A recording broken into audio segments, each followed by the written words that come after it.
જમ્મુ કાશ્મીરમાં છેલ્લા 10 વર્ષ પછી વિધાનસભા ચૂંટણી યોજાવા જઈ રહી છે, જેને લઈને રાજ્યની તમામ સ્થાનિક અને રાષ્ટ્રીય પાર્ટીઓએ ચૂંટણી પ્રચારની શરૂઆત કરી એકબીજાને પડકાર ફેંક્યો છે। પરંતુ બીજી તરફ આ ચૂંટણીને અસફળ બનાવવા પાકિસ્તાન સમર્થિત આતંકીઓ પણ એક્ટિવ થયા છે।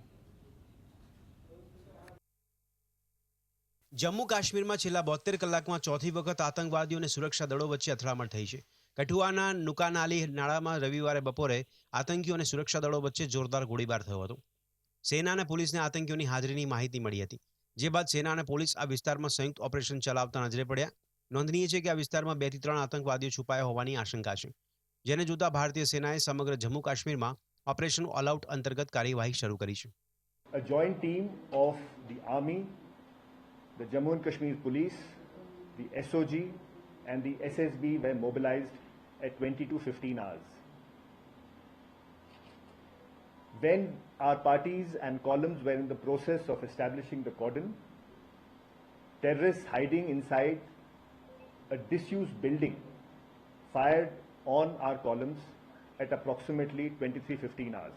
The terrorists continued to bring down incessant heavy fire upon our troops throughout the night, which was effectively countered. રવિવારના રોજ સવારે પૂંછમાં સેના અને આતંકવાદીઓ વચ્ચે અથડામણ થઈ હતી। હાલ આ સમગ્ર વિસ્તારને કોર્ડન કરીને સર્ચ ઓપરેશન કરવામાં આવી રહ્યું છે।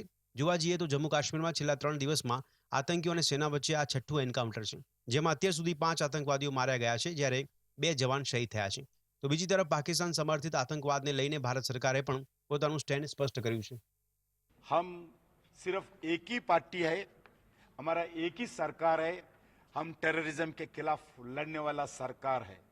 हम टेररिज्म को भारत के अंदर जम्मू कश्मीर बॉर्डर डिस्ट्रिक्ट छोड़कर भारत के अंदर जम्मू कश्मीर के छोड़कर जो जितने भी भारत के अंदर अलग अलग जगह आतंकवाद का गतिविधि होता था, पाकिस्तान का गतिविधि होता था, हम कुचल के रख दिया है। आज देश में किधर भी आतंकवाद का गतिविधि आपको दिखते भी नहीं। वो प्रयास कर रहे चुनाव के संबंधित जो इनको डिस्टर्बेंस करने के लिए जो पाकिस्तान का आईएसआई का पाकिस्तान का आतंकवादी घुसपैठ कराकर प्रयास करे। हमारा सेना फ्रीडम है, सेना को हम कोई पाबंदी नहीं रखे हैं। उनको टेररिज्म से लड़ने के लिए पूरा हम छूट दिया है।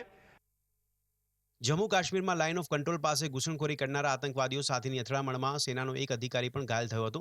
આ એન્કાઉન્ટર નૌશેરા સેક્ટરના કલાલ વિસ્તારમાં થયું હતું। એક સપ્તાહમાં ઘૂસણખોરીનો આ બીજો મામલો છે। આ પહેલા 9 સપ્ટેમ્બરે એલઓસી પાસે ઘૂસણખોરી દરમિયાન ભારે હથિયારોથી સજ્જ 2 આતંકવાદીઓ માર્યા ગયા હતા। આ સાથે જ બારામુલ્લામાં પણ સેનાએ 3 આતંકીઓને ઠાર કર્યા છે।